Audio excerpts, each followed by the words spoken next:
Hello, good evening all. कैसे हैं आप लोग? स्वागत है आपका एक बार फिर हमारे इस प्यारे से चैनल में जिसका नाम है chemistry with Prachi.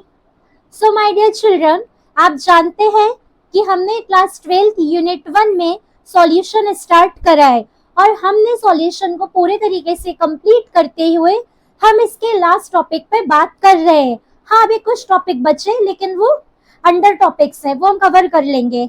Main content में यदि हम देखें तो हमने कॉलिगेटिव प्रॉपर्टी स्टार्ट करा था, जहां हमने आपको ये बताया था कि कॉलिगेटिव प्रॉपर्टी वो होती है जो सॉल्यूट के नंबर पे डिपेंड करती है, सॉल्यूट और सॉल्वेंट के नेचर पर डिपेंड नहीं करती।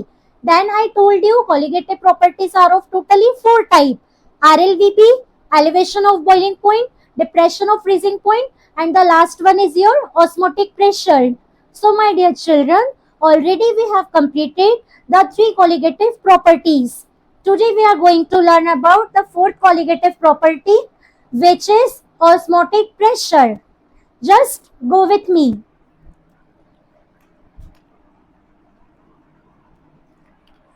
Before learning about osmotic pressure, firstly we are discussing what is osmosis. हम आपको हमेशा एक बात कहते हैं कि किसी भी चीज को पढ़ने से पहले हमें उस चीज का बेसिक पता होना चाहिए कि वो वर्ड आया कैसे।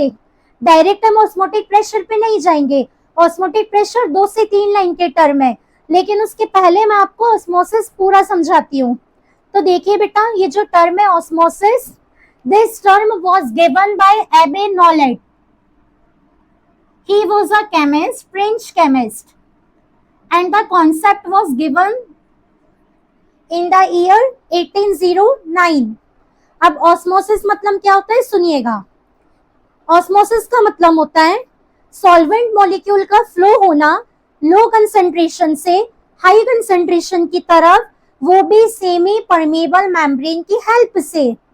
Once again, it means the flow of a solvent molecule from lower concentration to higher concentration with the help of SPM, semi permeable membrane. ये मैं आपको डिफाइन भी करके बताती हूँ। Flow of solvent from low concentration to high concentration with the help of SPM. SPM की help से किसी भी सॉल्वेंट का फ्लो होना लो कंसंट्रेशन से हाई कंसंट्रेशन की तरफ कहलाता है ऑस्मोसिस। अब आप ये सोचेंगे कि मैम ये SPM क्या है? तो बेटा, सेमी परमेबल मेम्ब्रेन जो वर्ड है ये मेम्ब्रेन से आया है। अब हम पहले मेम्ब्रेन समझेंगे। मेम्ब्रेन सेल्यूलोज की बनी होती है और एक ये थिन लेयर होती है, जैसे अपनी पन्नी डिप की होती है ना, वही मेम्ब्रेन, वैसी मेम्ब्रेन होती है। हमारे सेल टिश्यू सेल्यूलोज वगैरह से बनी होगी और ये काफी थिन होती है ना। अब बेटा, ये जो मेम्ब्रेन होती है ना, टोटल 3 टाइप की होती है। एक होती है परमेबल मेम्ब्रेन, एक होती है सेमी परमेबल मेम्ब्रेन और एक होती है इम्परमेबल मेम्ब्रेन। अब जो परमेबल मेम्ब्रेन होती है ये अपने अंदर से सॉल्यूट और सॉल्वेंट दोनों के फ्लो को अलाउ करती है। The membrane which allows the flow of both solute and solvent called permeable membrane. Semi permeable membrane, it allows only the flow of solvent molecule through it. ऐसी membrane जो सिर्फ solvent के flow को allow करेगी उससे हम लोग बोलेंगे semi permeable membrane. Now, impermeable, it doesn't allow the flow of solute and solvent. Impermeable membrane ना solute को अलाउ करेगी फ्लो होने से और ना solvent को अलाउ करेगी, तो इसे हम लोग बोलेंगे impermeable membrane. Now my dear children, अभी मैंने जितना बोला उसके बाद एक बहुत इंपॉर्टेंट क्वेश्चन मैं आपको बताने जा रही हूँ, जो CBSE और स्टेट बोर्ड दोनों के लिए ऑब्जेक्टिव पॉइंट ऑफ व्यू से काफी ज्यादा इंपॉर्टेंट है। Just remember, semi permeable membrane is made up of some chemical substance like calcium phosphate, gelatin, अगर और इससे भी ज्यादा इंपॉर्टेंट जो हमारे एग्जाम में ऑब्जेक्टिव में होता है, सेमी परमेबल मेम्ब्रेन आपकी बनी होती है क्यूप्रिक फेरोसाइनाइड से। आप क्यूप्रिक या कॉपर दोनों लिख सकते हैं, क्यूप्रिक फेरो साइनाइड। फॉर्मूला बहुत अच्छे से देखिएगा प्यारे बच्चों, Cu2 inside the bracket FeCN6। इसकी बनी होती है आपकी semi permeable membrane. SPM formed from it. ये आपको बेटा पता होना चाहिए क्योंकि अक्सर एग्जाम में ऑब्जेक्टिव होता है कि सेमी परमेबल मेम्ब्रेन किस मटेरियल की बनी होती है। तो SPM is made from cupric ferro cyanide. यदि क्यूप्रिक की जगह कॉपर लिखा आया तब भी आपका आंसर करेक्ट होगा, है ना। अब माय डियर चिल्ड्रन, आप में से कुछ लोगों का जिनका बायो स्ट्रीम होगा उनके माइंड में एक डाउट आएगा। वो डाउट कुछ ऐसा होगा, मैम बायो में तो हमने पढ़ा था कि ऑस्मोसिस का मतलब होता है सॉल्वेंट मॉलिक्यूल का फ्लो होना high concentration to low concentration. यहाँ पे आप एक्सट्रीमली अपोजिट बोल रहे हैं। So my dear children, class 12th osmosis आपको यही सिखाता है कि it means the flow of solvent molecule from low concentration to higher concentration with the help of SPM। ठीक है, तो हमने ऑस्मोसिस पढ़ लिया। हमने ये देखा कि ऑस्मोसिस में मेम्ब्रेन वर्क, मेम्ब्रेन के टाइप देखे। देन हमने आपको बताया कि आपकी जो SPM है वो क्यूप्रिक फेरोसाइनाइड की बनी होगी।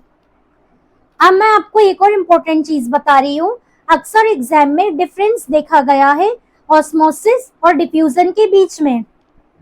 सो now we are learning about the differences between osmosis and diffusion. मैं लेफ्ट हैंड में ऑस्मोसिस के लिए बोलूंगी, राइट हैंड में डिफ्यूजन के लिए। तो firstly we are talking about osmosis. Osmosis means the flow of a solvent from low concentration to high concentration. Diffusion, the flow of solvent from higher concentration to lower concentration. Second point, osmosis. It requires semi-permeable membrane. Diffusion, it doesn't require semi-permeable membrane. Osmosis, it is a phenomenon of liquid state. Diffusion, it is a phenomena of solid, liquid and gaseous state. Osmosis, it can be stopped or reversed. Diffusion, it cannot be stopped or reversed. तो बेटा ये जो मैंने आपको 4 point बताए difference के, generally ये जो डिफरेंस है 2 मार्क्स में देखा गया डिफ्यूजन और ऑस्मोसिस के लिए। 2 मार्क्स में यदि आपको डिफरेंस आता है तो 3 points are enough to write. मैंने आपको 1 पॉइंट एक्स्ट्रा ही बताया। So my dear children, I hope यहाँ तक का आपको अच्छे से समझ में आया। अब हम थोड़ा आगे चलते हैं, ऑस्मोसिस को थोड़ा इंटरेस्टिंग बनाते हैं। तो ऑस्मोसिस को इंटरेस्टिंग बनाने के लिए हम एग्जाम्पल्स की बात करते हैं। एंड यू नो, ये जो ऑस्मोसिस के एग्जाम्पल है ना, हमने अपनी डेली लाइफ में बहुत ज्यादा देखा है। कैसे कैसे वो एग्जाम्पल होते हैं, चलिए डिस्कस करेंगे। आपने कभी देखा है घरों में अक्सर ऐसा करा जाता है काफी सारे घर में कि मम्मा लोग जो रहती हैं वो रात में रेजन्स को पानी में डाल देती हैं।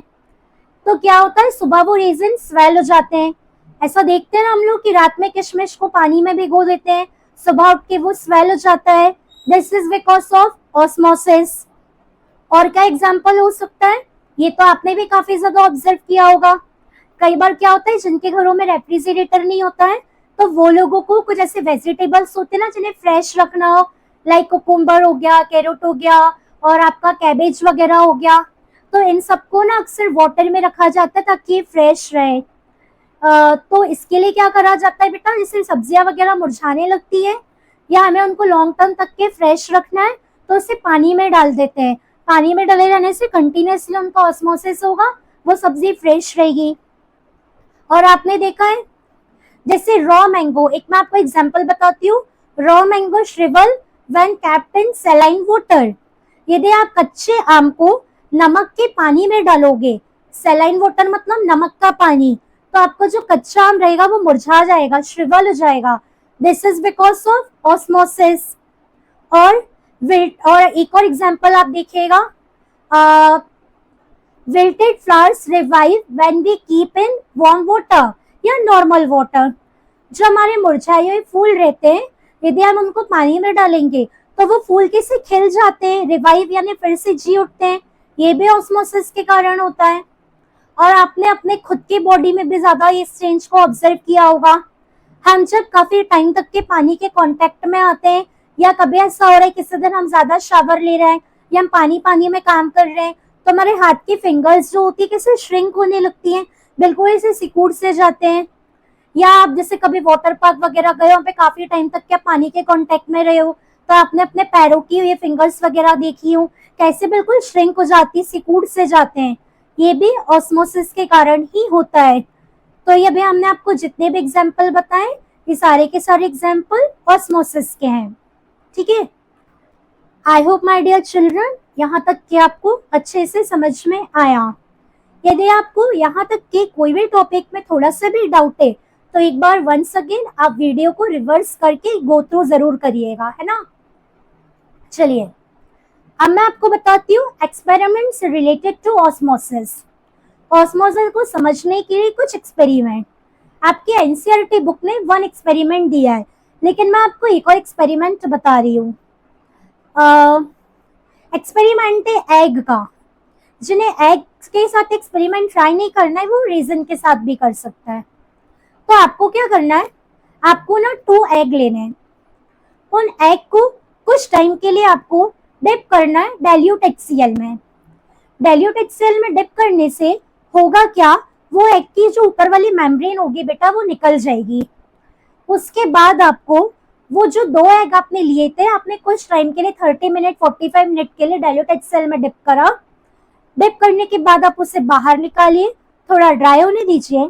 अब वो 2 एग में से एक एग को आपको डालना है नॉर्मल वाटर में, और सेकेंड एग को आपको डालना है सेलाइन वाटर में, और हार्डली आपको 5 to 10 मिनट्स के लिए उसे छोड़ देना है। कुछ देर बाद आप ऑब्जर्व करेंगे कि आपको दोनों एग में अलग अलग चेंजेस नजर आएंगे। जिस एग को हमने नॉर्मल वाटर में डाला है, वो एग स्वेल होगा। क्यों स्वेल होगा, क्योंकि हमने नॉर्मल वाटर एक बीकर में लिया, उसके अंदर हमने उस एग को डाला। बीकर के पानी का कंसंट्रेशन कम, एग के अंदर का कंसंट्रेशन ज्यादा। और ऑस्मोसिस में क्या होता है, सॉल्वेंट फ्लो होता है लो कंसंट्रेशन से हाई कंसंट्रेशन की तरफ। तो जिस एग को हमने नॉर्मल वाटर में डाला है, उस एग में कंटेनर का जो पानी है वो कंटेनर से निकल के एग के अंदर जाएगा, और एग की जो लेयर है वो एसपीएम की तरह एक्ट करेगी, तो एग जो है वो स्वेल हो जाएगा। ये केस 1 में होगा। लेकिन सेकेंड एग को हमने जो सेलाइन वाटर में डाला है, उसमें क्या होगा बच्चा, उसमें जो एग का कंसंट्रेशन है वो लो है, और सेलाइन वाटर का कंसंट्रेशन ज्यादा, क्योंकि सेलाइन वाटर सॉल्यूशन हो गया। नमक को आपने पानी में घोला है तो सॉल्यूशन बना, सॉल्यूशन का कंसंट्रेशन ज्यादा, एग के अंदर का कंसंट्रेशन कम। अब सेकेंड केस में क्या होगा, एग के अंदर से पानी निकलेगा और सेलाइन वाटर में आएगा। तो सेकेंड वाले केस में आपका जो एग है माय डियर चिल्ड्रन, वो हो जाएगा श्रिंक। फर्स्ट केस में हमारा एग स्वेल हो गया, और सेकेंड केस में हमारा एग श्रिंक हुआ। ये कंसंट्रेशन के डिफरेंस के कारण हुआ। तो ये एग्जाम्पल हमें यही प्रूव करता है कि ऑस्मोसिस का मीनिंग होता है लो कंसंट्रेशन से हाई कंसंट्रेशन की तरफ सॉल्वेंट मॉलिक्यूल का फ्लो होना। ठीक है, ये आपका एक्सपेरिमेंट 1। अब हम उस एक्सपेरिमेंट को डिस्कस करेंगे जो हमारे एनसीईआरटी ने दिया है। तो मैंने आपको समझाने के लिए डायग्राम ऑलरेडी बोर्ड पर बना रखा है। अब हम चलते हैं डायग्राम की तरफ। ओके, सी डियर चिल्ड्रन, यहाँ पे 2 डायग्राम्स बने हुए हैं, डायग्राम 1 एंड डायग्राम 2। ओके, देखिए बेटा यहाँ पे क्या है, यहाँ पे एक बीकर है जिसके अंदर वाटर है, मीन्स सॉल्वेंट है। सेकेंड वाला भी सेम ही केस है, लेकिन बस हमने उसको 2 केसेस में डिफाइन किया। ये इनिशियल स्टेट है, यानी जब हमारा एक्सपेरिमेंट स्टार्ट हुआ, और ये फाइनल स्टेट। अब हमने इसके अंदर पानी भर के रखा, लेकिन हमने क्या करा है, हमने ना इस बीकर के अंदर थिस्टल फनल, ये आपकी थिस्टल फनल है जिसको हमने इन्वर्ट करके डिप करा है। एंड माय डियर चिल्ड्रन, ये थिस्टल फनल में भरा हुआ है शुगर सॉल्यूशन, और ये जो आपकी थिस्टल फनल है इसमें डाउन साइड में एसपीएम कनेक्टेड है। देखिए यहाँ पे लिखा हुआ है सेमी परमेएबल मेम्ब्रेन। अब बेटा क्या होगा, जब ये एक्सपेरिमेंट हम करेंगे तो हम ना कंटेनर में पानी लेंगे, उसके अंदर थिसलफनल डालेंगे और उसमें शुगर सॉल्यूशन या KMNO4 को भी वाटर में डिसॉल्व करके हम भर देंगे। आप कुछ भी भर सकते हो, आपको ओवरऑल सॉल्यूशन भरना है और फिर हम इस एक्सपेरिमेंट को ऐसे ही छोड़ देंगे। अब 1 घंटे 2 घंटे बाद आप देखोगे कि आपको इस एक्सपेरिमेंट में कुछ चेंज नजर आएगा। अभी आपके वाटर और शुगर सॉल्यूशन का जो लेवल है वो इतना है, यहाँ तक के आपका शुगर सॉल्यूशन फिल है। लेकिन कुछ देर के बाद जब आप इस एक्सपेरिमेंट को ऑब्जर्व करेंगे तो माय डियर चिल्ड्रन, आप ये देखेंगे कि पहले जो शुगर सॉल्यूशन है वो यहाँ तक के था, लेकिन कुछ देर बाद हम लोग ये ऑब्जर्व करेंगे कि शुगर सॉल्यूशन का लेवल थोड़ा बढ़ गया। शुगर सॉल्यूशन की जो हाइट है वो थोड़ी इंक्रीज हो गई। पहले आपका जो सॉल्यूशन था वो यहाँ तक का था, शुगर सॉल्यूशन वाटर के लेवल तक, लेकिन हमने कुछ टाइम के लिए और छोड़ दिया अपने एक्सपेरिमेंट को, तो इस सॉल्यूशन की हाइट इंक्रीज हो गई और आपका शुगर सॉल्यूशन यहाँ तक का आ गया, हाइट H उसकी इंक्रीज हुई। तो ये क्या हुआ बेटा, वाटर का कंसंट्रेशन लो, शुगर सॉल्यूशन का कंसंट्रेशन हाई, आपके थिसलफनल के डाउन साइड में SPM कनेक्टेड है। तो यहाँ पे according to the definition of osmosis जो फ्लो है सॉल्वेंट का वो लो कॉन्सेंट्रेशन से हाई कॉन्सेंट्रेशन की तरफ चला गया। दैट्स वाई आपके शुगर सॉल्यूशन का जो लेवल है वो इंक्रीज हो गया। लेकिन बेटा हम ना थोड़े से टाइम बाद, 1 दिन 2 दिन बाद हम ये ऑब्जर्व करेंगे कि एक पॉइंट ऐसा आएगा जब हमारे शुगर सॉल्यूशन के लेवल की हाइट इंक्रीज होना बंद हो जाएगी, यानी हमारा शुगर सॉल्यूशन हाइट H तक इंक्रीज हुआ तो वो यहीं तक रहेगा, इसके बाद वो और ऊपर नहीं जाएगा। यहाँ पे उतने टाइम पे एक प्रेशर डेवलप होता है, उस प्रेशर को हम बोलेंगे हाइड्रोस्टैटिक प्रेशर, जो पानी के फ्लो को रोके। ये ही हाइड्रोस्टैटिक प्रेशर ऑस्मोटिक प्रेशर कहलाता है।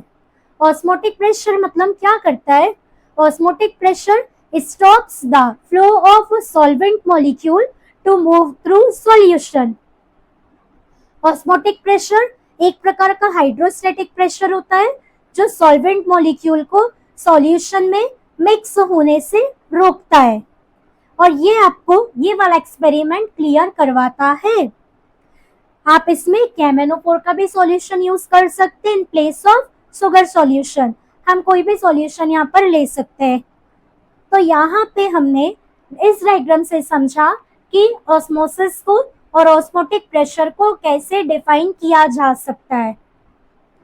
अब इस टर्मिनोलॉजी को और ज्यादा क्लियर डिफाइन करने के लिए हमने यहाँ पे एक और डायग्राम का यूज करा है।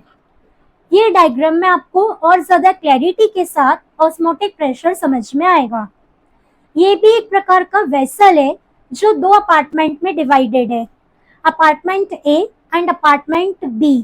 अपार्टमेंट A में सॉल्वेंट है, अपार्टमेंट B में सॉल्यूशन है, and both the apartments are separated by semi permeable membrane.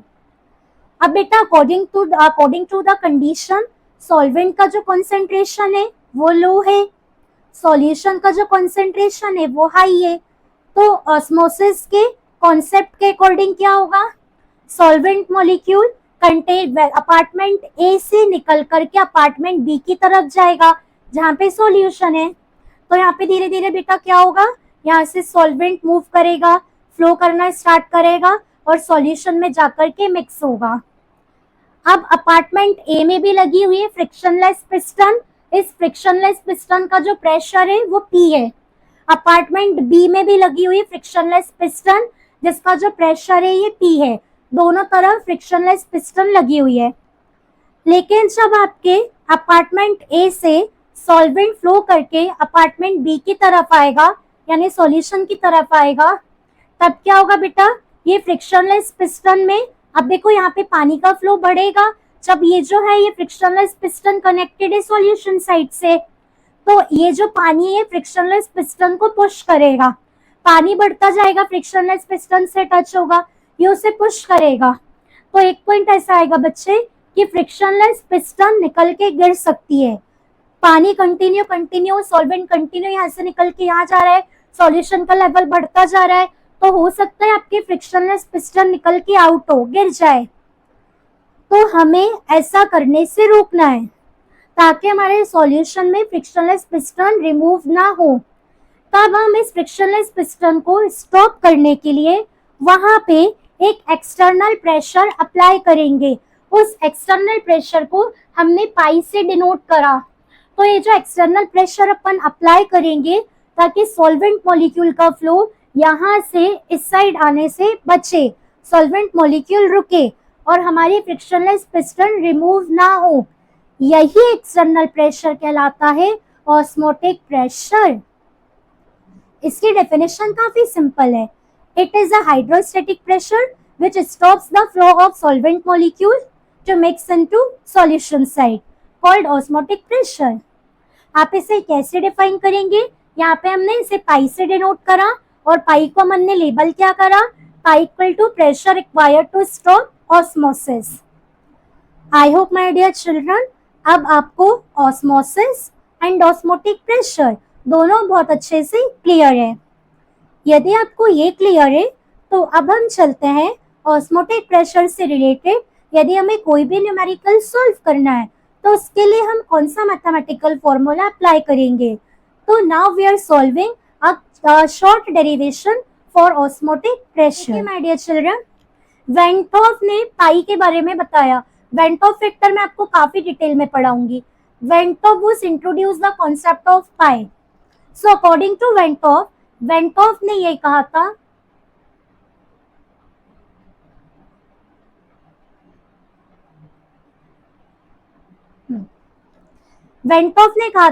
Osmotic pressure is directly proportional to concentration सी।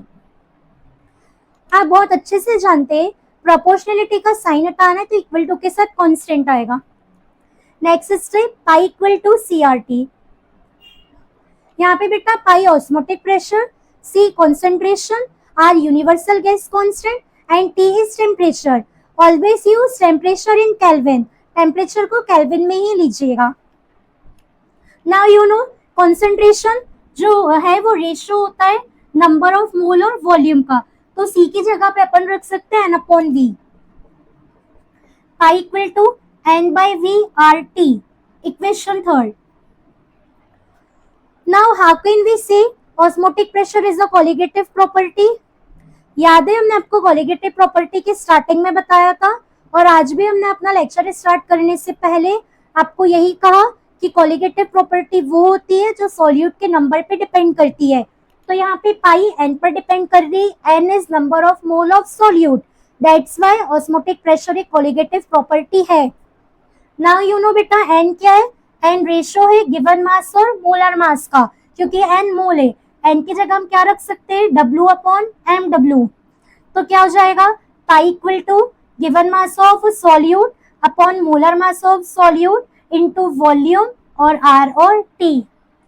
यदि आपको ऑस्मोटिक प्रेशर निकालना है, पाई निकालना है, तो आप यूज करेंगे इक्वेशन 4।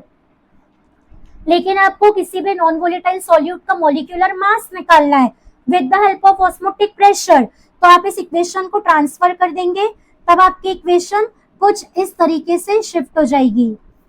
ये बन गई equation 5। So I hope my dear children आपको ऑस्मोटिक प्रेशर से रिलेटेड कोई भी मैथमेटिकल प्रॉब्लम सॉल्व करने के लिए ये फॉर्मूला समझ में आया। मैं आपको इसके न्यूमेरिकल्स भी करवाऊंगी, देन आपको ये फॉर्मूला और ज्यादा क्लियर होगा। आज के लेक्चर में हमने ऑस्मोसिस समझा, मेम्ब्रेन समझा, फिर मैंने आपको ये भी बताया कि जो दो डायग्राम थे उन दोनों डायग्राम से हम ऑस्मोसिस को कैसे समझ सकते हैं। हमने ऑस्मोसिस और डिफ्यूजन के बीच में डिफरेंस देखा और ऑस्मोटिक प्रेशर को डिस्कस किया, देन हमने मैथमेटिकल फॉर्मूला भी सॉल्व किया। अब हम अपने नेक्स्ट लेक्चर में आपको एप्लीकेशंस ऑफ ऑस्मोटिक प्रेशर बताएंगे और रिवर्स ऑस्मोसिस को हम डिस्कस करेंगे। I hope my dear children आपको हमारा आज का कंटेंट बहुत अच्छे से समझ में आया। यदि आपको हमारे पूरे लेक्चर समझ में आते तो आप हमारी वीडियोस को लाइक करिए, जितना ज़्यादा हो सके हमारे इस चैनल को शेयर करिए एंड हाँ, don't forget to subscribe our channel. यहाँ पे आपको हमेशा कुछ ना कुछ न्यू और एक प्रॉपर कंटेंट मिलेगा, वो भी फ्री ऑफ कॉस्ट। मिलते हैं अपने नेक्स्ट वीडियो में। न्यू टर्म्स के साथ। Till then take care of yourself, enjoy your day, bye bye.